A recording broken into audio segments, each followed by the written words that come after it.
네, 안녕하세요. 네, 안녕하세요. 저는 그 한국원자력연구원 김민정이라고 합니다. 네, 그래서 오늘 그 학부 4학년 수업이라고 알고 있는데 저도 이제 울산과학기술원에서 환경공학으로 학사를 하고 이제 석사, 박사 다 졸업을 한 후에 이제 한국원자력연구원에서 이제 지금 선임연구원으로 근무를 하고 있습니다.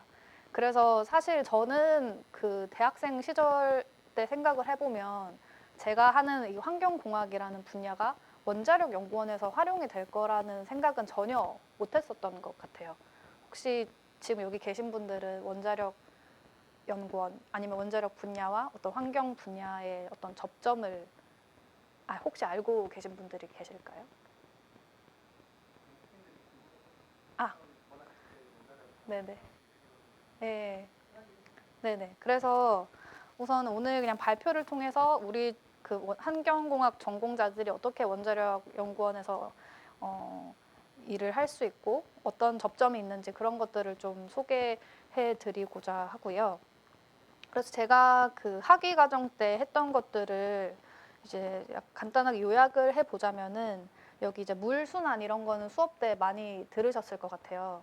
이제 비가 내리면은 그것이 어떻게 땅에 침투되고 지하수 흐름이 생기고 지표수 흐름이 생기고 이런 숨은 그런 거동들이 있는데 거기서 이제 학부 때 많이 했던 거는 이제 유역 단위로 이 유역 안에서 어떻게 오염 물질들이 이동을 하는지, 어떻게 퍼지고 어디가 위험한지 이런 거를 뭐 강이나 뭐 지하수나 뭐 해수욕장 같은 연안 지역까지 포함해가지고 전반적인 그런 오염물질 거동 모델링 연구를 주로 했었던 것 같고 또 이제 뭐 기후 변화 아니면은 지표 환경 변화 이런 것들이 어떻게 오염물질 거동에 영향을 주는지 그런 부분들도 좀 주로 연구를 했었던 것 같습니다.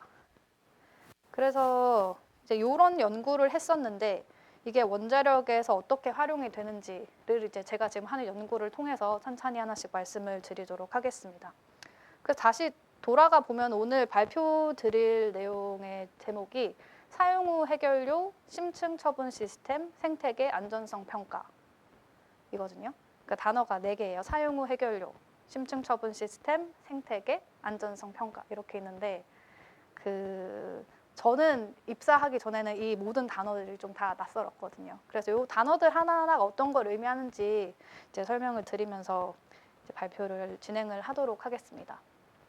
그래서 먼저 사용 후 해결료라고 하면은 저희가 그 연탄을 이렇게 막 태우고 남은 연탄재처럼 이제 그 원자력 발전소 안에 해결료를 넣고 그게 태우고 남아서 인출된 그 부분을 이제 사용 후 해결료라고 하거든요.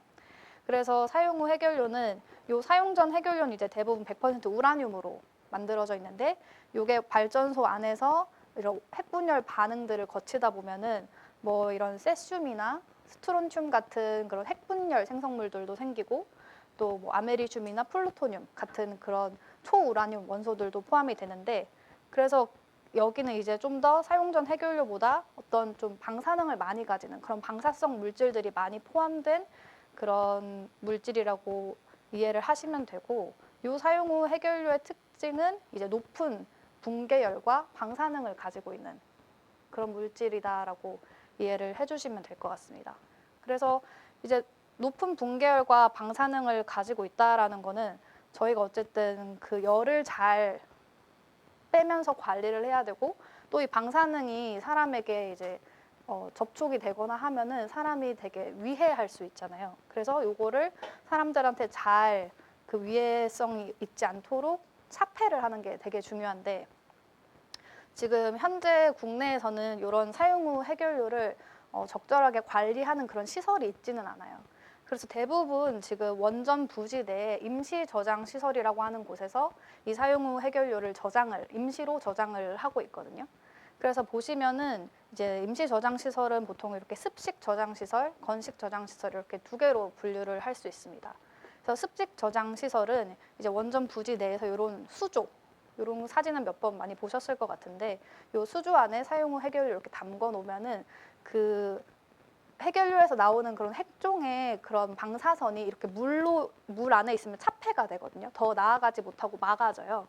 그래서 수조 안에서 방사선이 더 나가지 못하게 막으면서 물로 열을 식히는 그런 식으로 이제 그런 사용 후 해결료를 관리하는 그런 시설이다라고 이해를 해주시면 되고, 이제 건식 저장 시설 같은 경우에는 이제 몇 년 정도 습식 저장을 하고 나면은 어느 정도 열이나 그런 방사능이 좀 더 떨어져 있을 거잖아요. 그래서 그거를 어떤 금속 용기나 콘크리트 용기 안에 이렇게 잘 넣어가지고 공기로 이렇게 식히는 거예요.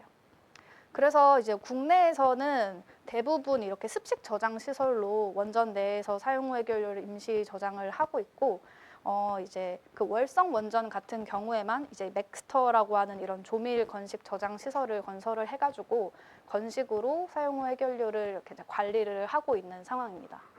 말씀드린 것처럼 대부분이 이제 원전 부지 내에서 임시로 지금 사용 후 해결료를 관리를 하고 있잖아요. 그렇게 되면은 이제 어쨌든 그 시설이 점점 이제 발전은 계속되고 그 시설이 만약 개수가 제한이 돼 있으면은 그 양이 계속 포화가 될 거잖아요. 그러면은 이제 어떻게 되면 여기 아래 그림 보시는 것처럼 이게 24년도 자료인데 지금 보면은 거의 뭐 80%뭐 많게는 90% 이런 식으로 포화가 되고 있는 상황입니다. 그래서 원자력계에서는 이게 이 임시 저장 시설이 점점 포화가 됨에 따라서 요거를 임시 저장을 할 게 아니라 더 나아가서 뭐 중간 저장이나 뭐 영구 처분이나 이런 식으로 더 관리할 수 있는 어떤 시설을 확충하고 그런 관리에 대한 계획을 갖는 게 굉장히 중요한 현안이라고 할 수가 있겠습니다.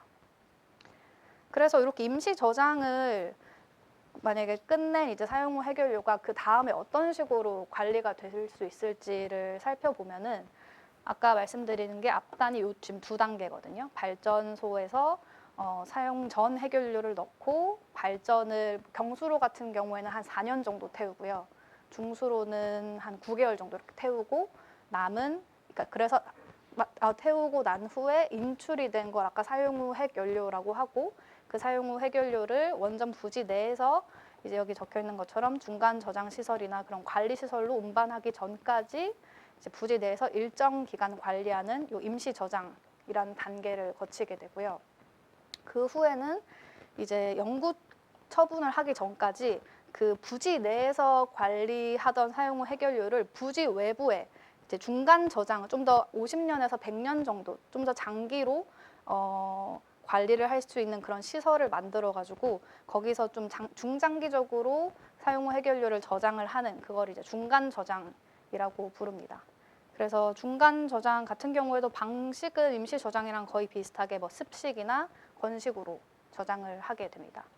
그러고 나면은 이제 다음 단계가 이제 재처리라는 단계가 있는데 이 사용 후 해결료를 아까 앞에 그 구성비를 보시면은 여기 대부분의 95% 정도가 여전히 사용 전 해결료에서 그 원료 물질이었던 우라늄이거든요. 그렇다는 말은 요거를 다시 이렇게 분리하고 추출을 하면은 재활용해서 연료로 사용을 할 수 있는 가능성이 있는 거잖아요. 그래서 재처리라고 하는 거는 그러니까 재활용 같은 거예요. 그러니까 물리적 혹은 화학적인 방법을 통해 가지고 사용 후 해결료 안에서 원료로 쓸 수 있는 어떤 플루토늄, 우라늄 이런 물질들을 뽑아내는 과정이다. 라고 이해를 하시면 될 것 같은데 그 아까 설명드린 것처럼 그 어쨌든 분리를 해야 되잖아요. 이렇게 통으로 있던 사용 후 해결료에서 우리가 연료를 쓸 수 있는 물질을 분리를 해내는 과정에서 이제 플루토늄 같이 그 핵폭탄에 쓸 수 있는 재료들을 어떻게 따로 추출을 할 수 있는 그런 가능성이 존재를 하게 되고 그건 어떻게 보면 되게 외교적인 문제의 영역이 되는 거여가지고 우리나라 같은 경우에는 그 핵 확산 방지 조약에 의해서 이런 재처리를 하지 않는 걸로 지금 이제 협의가 되어 있어가지고 저희는 재처리 대신에 이거를 재처리하지 않고 영구 처분하는 그 방식을 국가의 기본 계획으로 생각을 하고 있습니다. 그래서 보통 재처리는 이렇게 프랑스, 러시아 이런 국가들처럼 지금 이미 핵을 보유하고 있는 국가들 그래서 이미 핵을 보유하고 있기 때문에 뭔가 이런 재처리를 통해서 플루토늄을 추출해가지고 뭐 핵을 확산할 그런 가능성이 좀 낮다고 여겨지는 그런 국가들에서 보통 재처리를 진행을 하고 있는 상황이고요. 그래서 이 재처리를 근데 만약에 한다 하더라도 재처리 폐기물이라는 게 또 발생을 하거든요. 그러니까 다시 요약을 하자면은 재처리를 해도 재처리 폐기물이라는 것이 발생을 하고 재처리를 하지 않고 사용 후 해결료가 있더라도 어쨌든 이 폐기물들이 존재를 하기 때문에 이걸 최종적으로는 영구 처분이라는 단계를 거쳐야 됩니다. 그래서 영구 처분이라는 거는 결국에 이 사용 후 해결료를 인간 생활권으로부터 영구하게 격리를 하는 그런 과정이다라고 이해를 하시면 될 것 같은데 그러면 어떻게 이거를 영구히 처분을 하냐 이런 궁금증이 생기실 것 같아요. 그래서 이게 방법은 다양하게 존재를 할 수 있는데 뭐 신부시추공 처분, 그리고 뭐 해양 처분 이런 여러 가지 방법들이 있는데 국제 원자력 기구에서 가장 안전하다라고 여기는 영구 처분 방식은 심층 처분이라는 방식입니다. 그래서 심층 처분이라는 방식을 설명을 드리자면은 지질학적으로 굉장히 안정된 안반층이 있으면은 그거를 한 500m 정도 깊이로 깊이 뚫어요. 그러면은 거기에는 되게 지하수의 흐름도 느리고 어떤 단열대나 그런 그 안반의 안정성이 훼손될 가능성이 되게 낮은 그런 지역이거든요. 그래서 거기를 터널을 이렇게 뚫어요. 그리고 터널을 뚫고 거기 안에 사용 후 해결료를 요런 5cm 정도의 내부 식성이 되게 강한 그 구리 용기에다가 담고 그거를 이제 그 처분장 터널에 넣은 후에 벤토나이트라고 하는 그런 점토성 물질로 이렇게 쌓게 되거든요. 그런 식으로 해서 이제 지하 500m에 이렇게 처분을 하게 되면은 그 안에 있는 사용 후 해결료가 뭔가 침출돼서 이렇게 500m 위에 있는 생태계, 사람이 살고 있는 그 생태계 영역으로 도달할 확률은 거의 없다, 없을 만큼 안전하다라고 생각을 하시면 되고, 그래서 이제 이런 것들이 안전성이 뭐 보통 핀란드나 스웨덴 같은 국가들이 이제 선도국이라고 하거든요. 거기서 꽤 진짜 오랜 시간들을 거쳐가지고 그 안전성이 입증이 되고, 그래서 그런 걸 토대로 이제 이런 심층 처분이라는 기술이 영구 처분에 가장 적합하고 안전한 방식이다라고 이제 국제적으로 여겨지고 있는 상황이고요. 그래서 키워드라고 말씀을 드리면은 그래서 심층 처분은 공학적 방벽, 그러니까 방벽은 배리어를 의미하거든요. 그래서 이 공학적 방벽이라고 한 건 아까 앞에서 말씀드렸던 뭐 구리 용기나 구리 용기를 이제 감싸고 있는 그런 벤토나이트 같은 점토 물질, 이렇게 사람들이 인공적으로 만들어낸 그런 방벽을 의미를 하고, 이제 천연 방벽은 앞서 말씀드린 그 지질학적으로 안정적인 그 안반 자체를 의미를 하거든요. 그래서 이 두 가지 천연 방벽과 공학적 방벽 이 두 가지로 구성된 다중 방벽의 개념을 적용해서 사용 후 해결료를 장기간 격리시키는 기술이다. 이렇게 이해를 해 주시면 될 것 같습니다. 네, 그리고 그래서 이 방벽 공학적 방벽이랑 천연 방벽 이 두 개를 다 포함해서 그냥 심층 처분 시스템이라고 저희가 칭하고 있고요. 그래서 이 심층 처분 이 시설이 지금 국제적으로 그러면 어디에 존재를 하냐 궁금해 하실 수 있을 것 같아서 준비를 했는데, 또 아까 말씀드린 것처럼 선도국이 핀란드랑 스웨덴이라고 했잖아요. 그래서 핀란드는 보시면은 이런 부지 조사를 한 83년도부터 수행을 해가지고 우선 지금 건설이 다 완료가 됐고 처분장이 올해에 이 시설을 이제 운영하는 거를 목표로 하고 있습니다. 그래서 이제 테스트하는 그런 시범 운영을 지금 수행을 하고 있는 상황이고, 그래서 이게 지금 핀란드에 있는 온칼로 처분장의 그런 모습을 보여주는 개념도이고, 저도 작년에 그 핀란드에 출장을 가가지고 이게 저거든요. 그 온칼로 처분장 지하 한 430m 내려가가지고 그 터널이랑 그런 뭐 처분공 이런 것들을 구경을 했는데 되게 잘 운영이 될 것 준비가 잘 되어 있을 것 같더라고요. 그래서 개인적으로도 되게 어떻게 잘 운영이 될지 기대가 큰 부분입니다. 그리고 이제 뭐 스웨덴 같은 경우에도 포스마크라고 하는 지역에 이제 부지가 선정이 됐고, 이제 프랑스나 스위스 같은 경우, 프랑스, 스위스, 캐나다 이렇게도 다 지금 부지가 선정이 되어 있는 상황이거든요. 그래서 국내 같은 경우에는 그 사용 후 해결료를 처분할 처분 부지는 아직 그 그 부지를 착수하는 단계도 시작되지는 않았어요.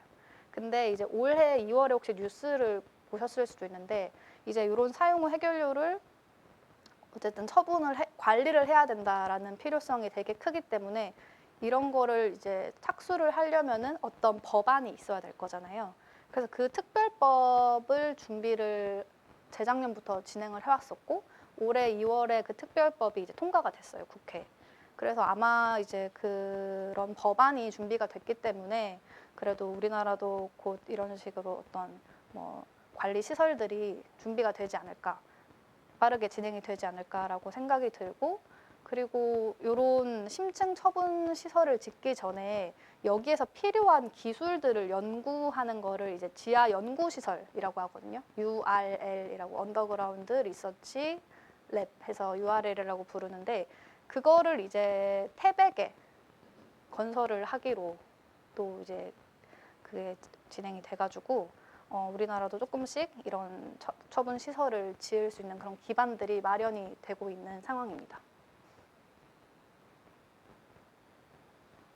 그래서 그러면 이제 사용 후 해결료가 뭔지 그리고 심층 처분 시스템이 뭔지 정도의 그럼 아이디어를 가지고 계실 것 같은데 그러면은 안전성 평가는 뭘까를 생각해 보면은 그러니까 결국에는 이 심층 처분 시스템이 안전하니? 라는 질문에 어떤 답을 주는 그런 근거 자료들을 생산하는 것이 안전성 평가다라고 이해를 하시면 될 것 같아요. 그럼 어떤 질문들이 있을까를 생각해 보면은 아까 말씀드렸던 뭐 공학적 방벽이나 천연 방벽 이런 다중 방벽들의 성능이 그럼 잘 유지가 되니? 오랫동안 충분히 잘 유지가 됐니? 그리고 만약에 어떤 되게 낮은 확률의 어떤 사고가 발생해서 그 해결료가 이렇게 공학적 방벽을 다 뚫고 나왔을 때 유출이 되더라도 그런 안반층에서 이거를 계속 잘 격리하고 충분히 잘 지연을 시키니? 뭐 이런 궁금증도 있을 수 있겠죠. 그리고 만약에 낮은 확률로 도달을 하더라도 이게 사람이 만약에 거기에 이제 피폭을 당했을 때 그 위해성은 충분히 낫니? 이런 것들을 어떻게 보면은 여기서 네, 잘 유지된다, 잘 지연한다, 충분히 낫다 이런 것들을 보여주면은 이 처분 시스템이 안전하다라고 얘기를 할 수 있는 거잖아요. 그래서 그 이 심층 처분 시스템의 안전성 평가라는 거는 결국에 이런 것들에 답을 주는 과정이다라고 이해를 하시면 될 것 같습니다. 그래서 그러면은 아까 그런 거에 대한 답을 주려면 우리가 이 심층 처분 시스템 내에서 일어나는 현상들을 이해를 해야 될 거 아니에요. 그 현상들을 이해를 하고 그런 것들을 그러니까 이게 어쨌든 실험적으로 할 수 있는 부분들도 있지만 이 전체적인 어떤 그런 이동을 보려면 모델링이 필수적이기 때문에 그 현상들을 1차적으로 이해를 하고 그거를 토대로 우리가 모델링을 해가지고 그 모델링 결과에서 이게 안전한지 안 한지를 여러 시나리오별로 이제 평가를 해야 되는데 그래서 일어나는 현상들을 보통 보면은 여기 그림이 지금 요 제일 위에 상부가 우리가 이제 살고 있는 바이오스피어 생태계 부분이고 그 아래 MBS가 아까 말씀드린 그 천연 방벽 그런 안반층이고 모함이고 그 안에 이렇게 지금 샤프트랑 이렇게 터널, 처분공 이렇게 있는 그림이라고 이해를 하시면 될 것 같습니다. 그래서 여기 처분공 안에 지금 사용 후 해결료가 보관이 돼 있는데 그러면 첫 번째로 우리가 생각할 수 있는 현상은 지하에선 지하수가 흐르겠죠. 그래서 그럼 어떤 물의 흐름이 제일 처음으로 저희가 고려를 해야 될 것이기 때문에 그런 어떤 지하수의 흐름이 중요한 현상이 되겠고요. 그리고 앞서 말씀드린 것처럼 사용 후 해결료에서는 붕괴열이 계속 발생을 하잖아요. 그래서 그런 열에 대한 것도 우리가 고려를 해야 되고 또 그리고 열이 또 수리에 영향을 줄 수도 있겠죠. 열이 뭐 팽창을 하게 되면은 뭐 덴시티나 이런 물성들이 달라지고 그 덴시티가 결국엔 또 수리에 영향을 줄 수 있으니까. 그리고 이게 또 열이 이렇게 팽창을 하다 보면은 주변에 안반이나 그런 점토성 물질이 이렇게 균열을 만들 수도 있잖아요. 그럼 그게 되게 역학적인 영향을 줄 수도 있고 또 그 역학적인 게 결국엔 또 수리에 영향을 줄 수도 있고 이게 굉장히 다 이렇게 통합적으로 복합적으로 일어나는 현상들이거든요. 그래서 이제 그리고 또 당연히 그 사용 후 해결료와는 여러 핵종들이 존재를 하게 되니까 그런 핵종들 간의 케미컬한 반응들도 중요한 현상이라고 할 수 있겠습니다. 그래서 저희는 이거를 이제 THMC라고 해가지고 Thermal, Hydraulic, Mechanical and Chemical 이렇게 해서 이런 열, 수리, 역학 화학적인 그런 반응, 복합적인 반응을 이런 식으로 THMC라고 부르고, 이런 것들이 요 사용 후 해결료 심층 처분 시스템 공학적 방벽에서 중요하게 여겨지고요. 그리고 만약에 뭐 저희가 만든 이제 이 공학적 방벽에 초기 결함이 있거나 뭐 지진이 나거나 굉장히 낮은 어떤 확률로 얘가 누출이 된다고 하면은, 누출이 된 핵종이 이제 지하수를 이렇게 쫄쫄쫄 타고, 그러면 그 안반 내에서도 보면은 수리가 퍼미어빌리티 같은 게 높아가지고 빨리 물이 빠져나가는 지역들이 있을 거고, 느리게 가는 영역들이 있을 거잖아요. 그러면은 그런 것들을 이제 이 안반에서도 모의를 해야겠죠. 그리고 보통 이런 핵종들이 이렇게 안반을 지나갈 때 그냥 숑 지나가는 게 아니라 그 핵종의 어떤 특성에 따라서 수착이 될 수도 있겠죠. 주위 안반에 붙어가지고 이동이 지연이 되거나, 그리고 주변에 있는 어떤 안반에 있는 물질과 어떤 화학적 반응을 하거나, 그래서 그런 지화학적 반응들도 같이 이 천연 방벽에서 고려가 돼야 될 것입니다. 그래서 처분 시스템에서는 이런 여러 가지 현상들이 주요하게 작용을 하고, 그 처분 시스템의 안전성을 제대로 평가하기 위해서는 이런 것들을 다 이제 통합적으로 모델링을 할 수 있어야 된다라는 부분을 말씀드린 거고요. 그래서 저희 원자력 연구원 저희 팀에서는 이러한 어떤 복합적인 현상들을 다 통합을 해서 그 처분 시스템의 안전성을 평가할 수 있는 모델을 현재 개발을 하고 네, 개발을 하고 있습니다. 그래서 이게 이름은 아프로이고요. 아프로는 이제 그러니까 이걸 에이프로라고 부르시는 분들도 있는데, 이제 저희 과책님이 이거를 이름을 지으시기를 이제 앞으로 나아가자라는 의미를 같이 담고 있다라고 하셔서 저희는 이걸 아프로라고 부르고 있고요. 앞서 말씀드린 것처럼 처분 시스템 내에 여러 가지 요소들, 처분 용기, 근계 영역이 아까 말씀드린 공학적 방벽이고, 원계가 천연 방벽, 그리고 생태계, 이런 각각의 그런 영역들을 이렇게 다 컴포넌트로 나누고, 그 컴포넌트 안에서 일어날 수 있는 여러 현상들을 다 이렇게 모듈화를 이렇게 했습니다. 그래서 예를 들어 뭐 우리가 처분 용기에서 이거 모듈, 뭐 근계에서 뭐 2번, 3번 모듈 이런 거를 고려를 해가지고 평가를 하고 싶어라고 했을 때, 그런 것들을 이제 좀 더 사용자가 편리하게 진행을 할 수 있게끔 이렇게 모듈화된 어떤 평가 모델을 개발을 하고 있고요. 그리고 보시면은 이제 고려하고 영역도 굉장히 많고, 영역 내에서 계산하는 그 현상들도 되게 많아서 필연적으로 그 계산 파워가 많이 들 수밖에 없습니다. 그래서 이제 이런 것들을 잘 통합적으로 해석을 하기 위해서 어떤 클라우드 HPC를 활용한 어떤 모델링 체계를 함께 이렇게 계산을 하고 있고, 또 요새 많이 하고 있는 이제 그 서로게이트 모델, 그러니까 이렇게 피지컬한 모델에서 계산이 너무 오래 걸리는 거를 어떤 머신러닝 모델로 대체해서 이제 계산 시간을 줄이는 그런 서로게이트 모델 같은 형식도 저희들이 이제 같이 탑재를 해서 고려를 하고 있고요. 그래서 앞으로라고 하는 처분 안전성 평가 모델을 이제 개발을 하고 있다, 이렇게 이해를 해주시면 될 것 같습니다.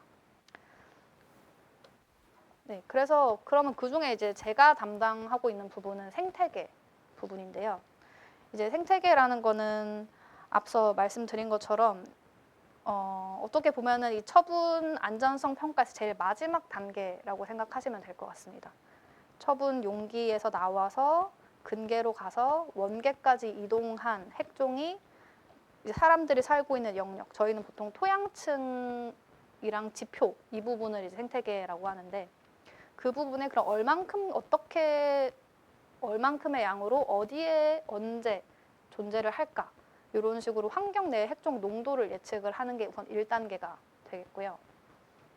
이게 예측이 되면은 결국에는 사람들이 여기에 생활을 하고 있기 때문에, 예를 들어 뭐 사람들이 그 하천물을 뭐 이만큼 이용한다, 그리고 이렇게 핵종이 여기 존재하는데 거기에 어떤 가축이나 어떤 작물들이 존재를 하게 되고, 그럼 그 핵종이 가축과 작물로 이동을 하고, 그걸 만약에 사람이 섭취하게 되면은 이제 또 이렇게 하나의 피폭 경로가 되는 거잖아요.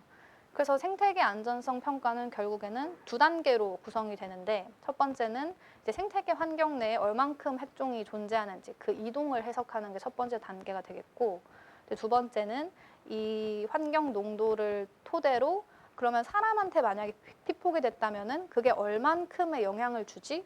라고 하는 걸 계산하는 선량평가 2가지 단계가 있습니다.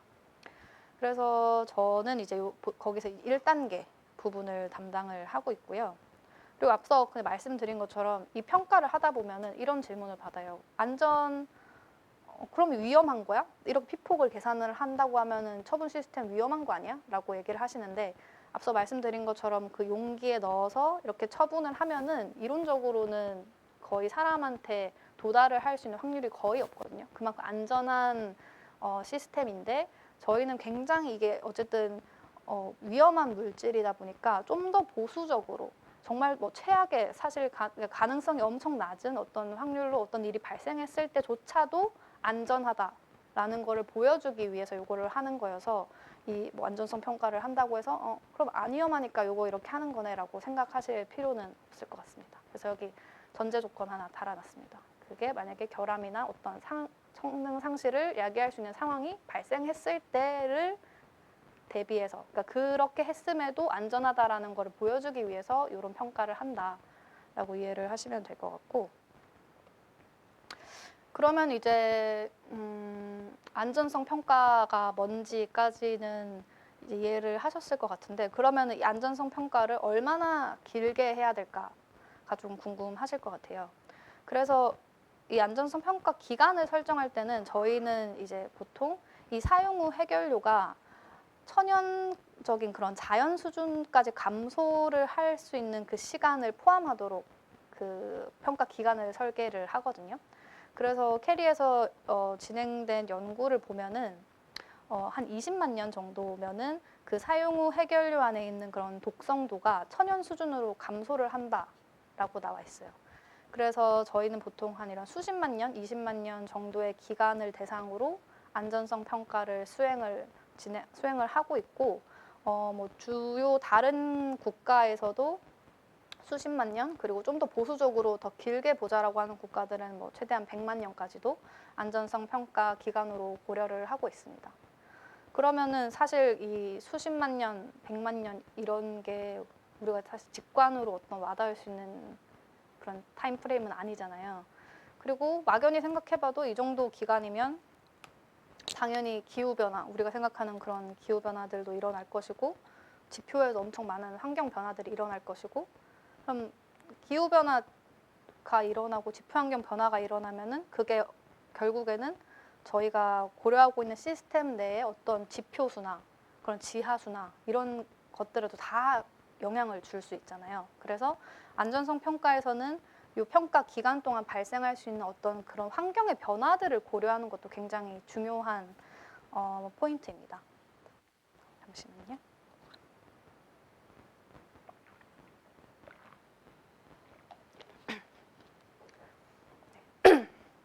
그래서 다시 이제 말씀을 드리면은 저희는 수십만 년에서 길게는 100만 년까지의 기간을 안전성 평가 기간으로 고려를 하고 그렇고 그 기간 동안은 반드시 이런 환경 변화가 동반될 수밖에 없고 이런 환경 변화들이 보면은 결국에는 그 처분 시스템에서 이제 가장 중요한 어떤 지하수의 흐름, 그런 지표수의 흐름들을 변화를 시키기 때문에 결국엔 핵종 이동이라는 거는 그 지하수, 지표수에 이렇게 용해가 돼서 같이 움직이는 거거든요. 그러니까 제일 중요한 드라이빙 포스가 지표수, 지하수 흐름인데 이런 지표 환경 변화가 이런 물의 흐름에 영향을 주고 이게 결국에는 핵종의 이동에 영향을 주고 결국엔 핵종이 어디에 얼만큼 있냐가 최종적으로 선량에도 영향을 주는 부분이기 때문에 이런 지표 환경 변화를 고려하는 것이 굉장히 중요하다라고 이해를 하시면 될 것 같고 그래서 뭐 다른 해외의 어떤 논문들을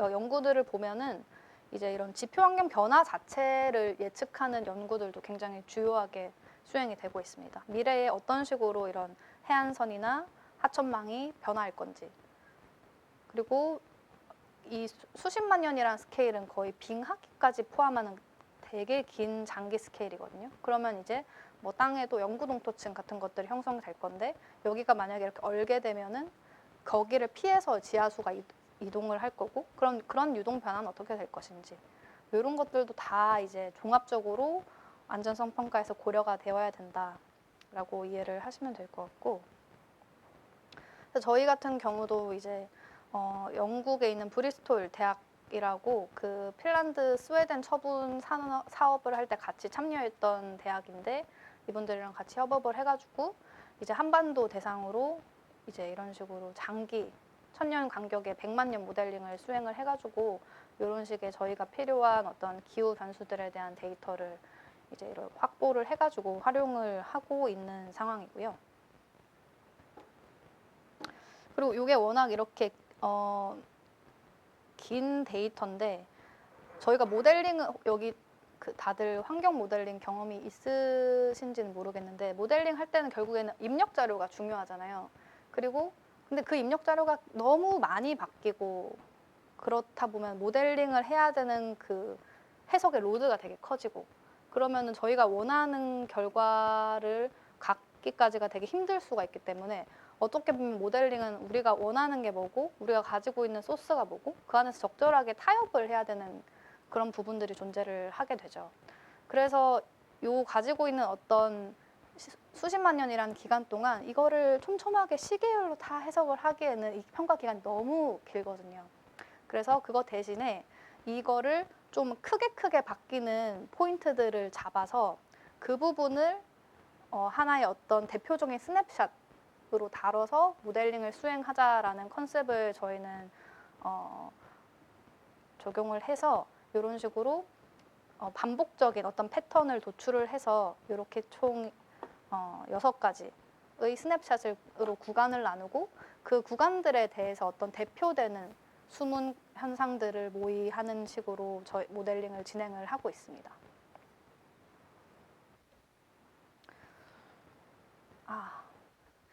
이게 원래 동영상인데 제가 이거 PDF로 가져와가지고 이게 안 보이시네.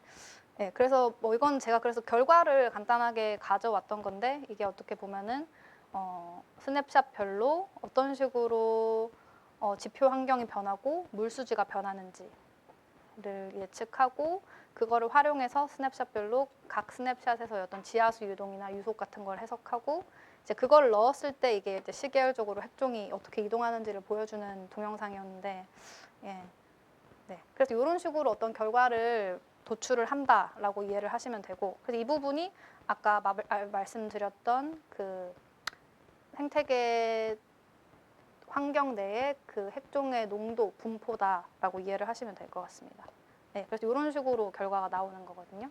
어느 구역에 얼만큼의 핵종이 있다라는 게 시공간적으로 이렇게 노출이 되고 그러면은 앞서 말씀드린 것처럼 그 환경에 얼만큼의 생물이 존재하는지 그런 것들을 이제 시나리오화로 해가지고 결국에는 뭐 사람이 직접 그 물을 음용할 수도 있고 그게 어떤 가축이나 식생을 거쳐서 사람에게 도달할 수도 있겠죠. 그래서 이런 개념 모델을 토대로 사람한테 얼마나 전이가 된지를 계산을 하고 그런 것들을 어떤 이런 확률 분포로 나타내서 최종적으로는 시간에 대해서 우리가 기대하는 기대값, 그러니까 그 선량의 기대값을 이런 식으로 도출을 하고 그 기대값이 원안이 고시에서 제시하는 어떤 트레շ홀드가 있어요. 요 이하는 안전한 값이다라고 하는 그 값이 있는데 그 목표치를 만족하면은 우리는 요 시나리오에 대해서 평가를 한 결과 처분 시스템은 충분히 안전하다라는 것을 보입니다.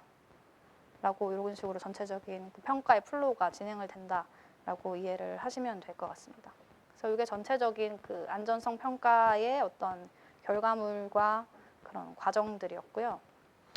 그래서 저희는 지금 이제 요 모델을 개발을 했고 지금은 이제 개발된 모델을 어떤 품질 보증을 해서 이제 일반 사용자들도 좀 사용을 할 수 있게끔 하기 위한 어떤 검증 과정을 지금 수행을 하고 있는 중입니다. 그래서 저 같은 경우에는 이제 저희가 개발한 모듈과 상용 다른 소프트웨어를 가지고 동일한 문제를 풀고 이 결과가 얼마나 잘 맞는지를 이제 교차로 검증하는 그런 코드 비교를 통한 검증을 수행을 하고 있고요. 그래서 이런 식으로 두 모델이 이제 지하수 해석 결과가 비슷하고 뭐 이런 핵종 유출량 결과도 비슷하다. 그래서 우리가 만든 모델이 어느 정도 검증이 된다. 이런 것들을 지금 이제 보여주는 단계의 연구를 수행을 하고 있습니다. 네, 그래서 요약을 하자면은 이제 사용 후 해결료에 대해 설명을 드렸고 이제 이거를 처분하기 위한 방식으로는 심층 처분 방식이 전 세계적으로 고려가 되고 있다. 그래서 심층 처분 시스템은 공학적 방벽, 천연 방벽으로 구성된 다중 방벽의 시스템이고, 그래서 안전성 평가에서는 결국에는 이런 핵종 이동 해석을 통해서 이제 생물이 존재하는 환경 내에 이런 방사선적 영향을 평가하는 거를 목적으로 하고 있고, 저희는 이런 거를 할 수 있는 아프루라고 하는 툴을 지금 개발 중에 있고요. 그래서 제가 여기서 하는 연구를 쭉 설명을 들으셔서 아시겠지만은 환경 전공을 해서 배웠던 어떤 수문 모델링, 오염물질 거동 모델링이 이 처분 안전성 평가에도 그대로 활용이 되거든요. 다만 이제 그 평가의 대상이 되는 타겟이 이제 사용 후 해결료로 바뀐 것이지, 제가 대학원생 때 했던 그런 연구와 어떤 일맥상통하는 부분들이 충분히 있고, 또 저처럼 처분이 아니더라도 원자력 연구원에도 환경하는 분들이 계신데, 그 환경하시는 분들은 예를 들어 뭐 방류수 같은 게 나왔을 때 그게 어떻게 바다에서 퍼지는지 이런 것들을 또 평가하시는 분들도 계시고, 또 뭐 이런 소일이나 그런 식생이나 이런 샘플을 채취하셔서 얼마나 방사능이 있는지 그걸 실험적으로 분석하시는 분들도 계시고, 그래서 생각보다 원자력 연구원에는 원자력 전공자보다는 아니지만 원자력 전공자 못지않게 비전공자들도 많은 거를 제가 와서 느낄 수 있었고, 그래서 이런 쪽에 좀 관심이 있으시다라고 하면은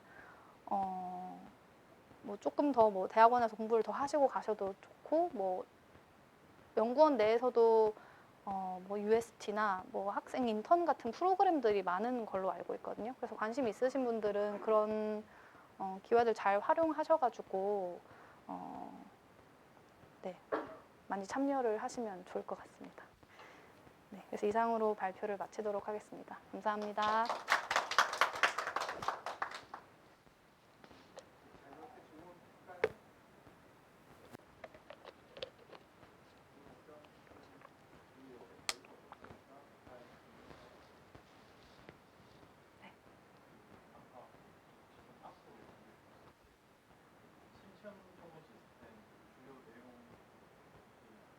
이거요?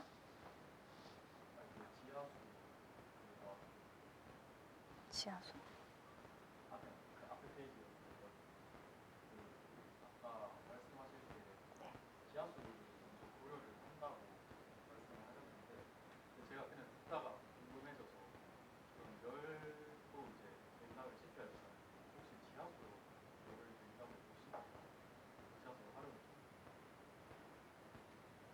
아,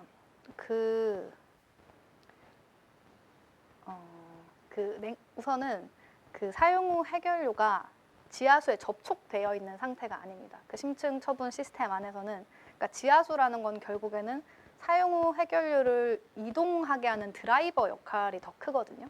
그래서 사실은 지하수와 사용 후 해결료가 접촉이 되면은 그게 그때부터는 이제 이동이 시작된다라고 하기 때문에, 그 지하수가 어떤 그 사용 후 해결료의 열을 식히는 그런 어떤 냉각제로서의 역할로는 작용을 하지 않고, 그 말씀드린 것처럼 그 처분 용기 안에 이제 사용 해결료를 넣고 거기 주위를 벤토나이트라고 하는 점토성 물질로 넣잖아요. 그럼 최대한 그 안에서 핵종이 빠져나가지 않게 차폐를 하면서도 그런 금속 용기나 그 벤토나이트가 또 열을 빼내는 그런 뭐라고 하죠? 열에 대한 전도도, 열 전도도가 되게 큰 물질이거든요. 그래서 이게 꼭 그런 뭐 냉각제가 없더라도 그 안에서 잘 차폐한 상태에서 열이 발생하는 거는 잘 주변으로 전도시키는 그런 식으로 해서 이제 열을 관리한다라고 이해를 하시면 될 것 같아요.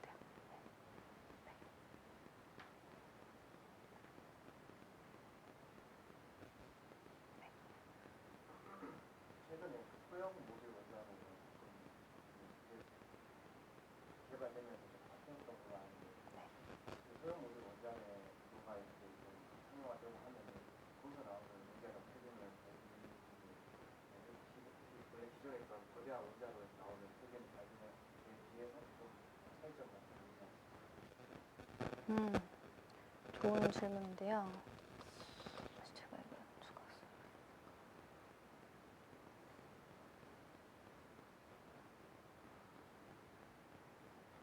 그러니까 그런 질문을 많이 받는 것 같아요. 그 소형 원자로가 있으면은 그 소형 원자로 SMR을 이제 이렇게 막 홍보하는 그런 기사들을 보면은 이제 이 SMR이 획기적으로 뭔가 폐기물의 양을 감용시킬 수 있어서 처분해야 될 양도 줄고 또 뭐 그거를 잘 다시 재활용을 할 수도 있고 뭐 이런 식으로 막 여러 가지가 있는데 저도 제가 이 SMR의 어떤 지식이 깊은 건 아니기 때문에 저도 이렇게 그냥 기사를 통해서 접한 걸로 보면은 사실 약간 아직 좀 추가적인 연구가 필요한 상황인 것 같아요.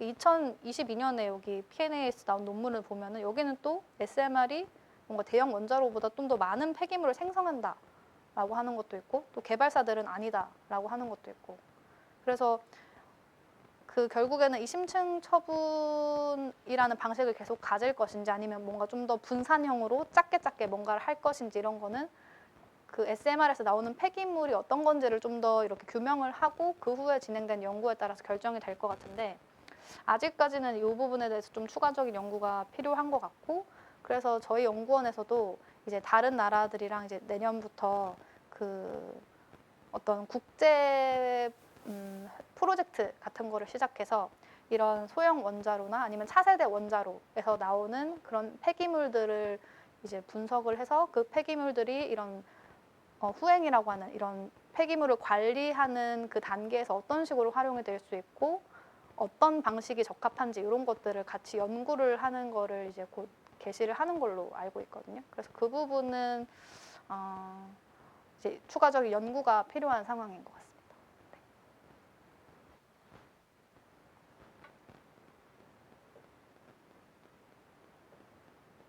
그 요즘 아, 다양한 기반 시설을 지역화하는 추세잖아요. 기반 시설이요? 아, 네네네. 폐쇄 처리된 것들. 네. 근데 그런 기반 시설들을 지역화할 때도 상당한 시간이 필요하다고 네. 근데 뭐 심층 처분 시설은 상당한 시간이 필요한데 수시가 겹친다거나 그래서 또 그런 식으로 줄이는 사업을 부지가 부지가 겹칠 수 있다. 네. 어, 그런 음, 것도 고려를 다른 기반 시설에 대해서는 저는 생각을 해본 적이 없던 포인트라, 글쎄요. 만약에 그 다른 기반 시설에서 요구하는 그런 암반의 그런 암종이 어떤 건지는 제가 정확히는 모르겠지만 처분 시스템 같은 경우에는 어떤 지하수의 흐름이 많은 그런 단열대들이 없고 그리고 그래서 지하수의 흐름이 굉장히 느리고 어떤 그런 메카니컬한 그런 것도 좀 적고 그러면서 또 열을 잘 팽창하고 그런 것들이 되게 조건이 되거든요. 근데 만약에 뭐 그 조건이 다른 시설에도 필요하다면 뭐 겹칠 수는 있겠지만 약간 그런 거는 뭐 영구적인 포인트도 있지만 어떤 좀 그런 정치적인 부분들도 같이 들어가지 않을까. 왜냐하면 예를 들어 이건 개인적인 생각이지만 그런 원자력 이런 시설들은 조금 사람들이 피하는 시설인데 뭐 예를 들어 그 기반 시설이 예를 들어 어떤 일자리를 많이 만들 수 있는 그런 시설이다 하면 그건 또 환영받을 수 있는 거잖아요, 지자체에. 그래서 그거는 뭔가 글쎄요, 이게 적절한 답이 될지 모르겠지만은 뭔가 그런 영구적인 부분이나 어떤 정치적인 부분 같은 것이 다 잘 반영이 돼서 어떤 결정이 되는 부분이 아닐까라는 생각이 들고 네. 부지 선정은 글쎄요. 저도 아직 연구원에 와서 그 부분은 겪어보지 못한 단계라 어떤 식으로 진행이 될지는 잘 모르겠습니다. 네. 강의하실 때 주가 조약 제철 고난이는 제철이를 못하냐 그냥 그게 가능한 건 그 효율도 제가 보고서를 봤을 때는 그 얼마나 공정을 그러니까 예를 들어 뭐 공정을 한 번 했을 때 몇 퍼센트가 그러니까 감소가 되는데 그거를 그럼 또 한 번 또 거치면 또 감소되고 또 감소될 거잖아요. 그래서 그 공정을 얼마나 몇 번 반복을 하고 그 공정 시설을 그럼 얼마나 더 많이 지을 수 있냐 약간 이런 것들에 다 좀 디펜던트하게 결정이 되는 부분인 것 같아요. 그래서 그러니까 국내에서 재처리를 할 수는 없지만은 그 파이로 프로세싱이라고 하는 재처리를 연구는 저희 연구원에서 했었거든요. 그러니까 그거를 어떤 상용화하지 못하지만 연구는 진행이 됐었는데 그 연구에서 몇 %까지 줄어드냐 이거는 말씀드린 것처럼 얼마나 그 공정을 하고 그런 거에 좀 디펜던트하게 나오지 않을까라고 생각이 듭니다. 심층 처분을 할 때 네. 강한 함석에 500m에서 1000m 물 불어서 이제 처리한다고 하셨는데 네. 500에서 1000m를 어떻게 물질로 부르는 거예요? 글쎄요.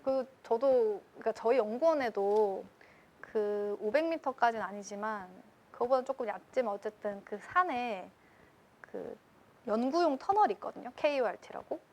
그 공사를 어떻게 했냐고 여쭤보시는 거죠. 그걸 500m를 어떻게 제가 그 안반 뭐 이런 건설 쪽에 지식이 없어가지고 답변을 못 드리겠지만 뭐 이렇게 폭파하면서 이렇게 하지 않을까요? 잘 모르겠습니다.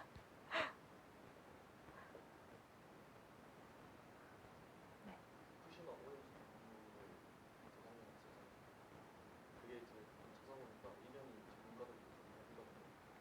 그것도 괜찮은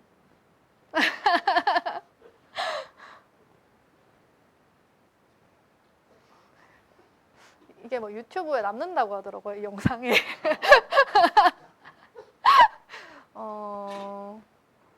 개인적으로 저는 어쨌든 그 여러 연구를 통해서 그 유출수가 가지고 있는 그런 것들을 다 분석을 했을 때 안전하다라는 결과가 나왔잖아요. 그래서 저는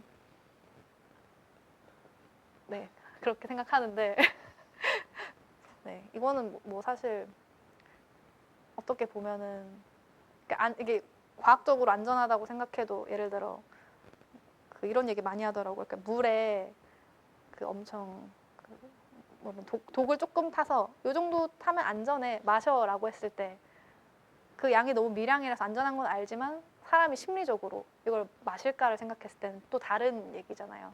약간 그런 부분들이 있는 것 같아요. 저는 근데 우선 연구적으로는 저는 안전하다라고 생각을 네, 합니다.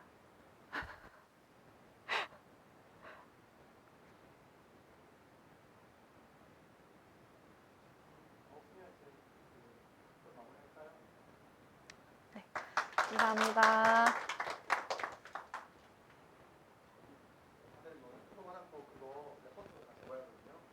간단하게 뭐 들어서 한 통계로 한 페이지 정도 준비하면 될 것 같아요. 소금 하나 또 다음 시간에 막 박수현 교수님이 와서 해주실 거거든요. 그래서 제가 그 관련해서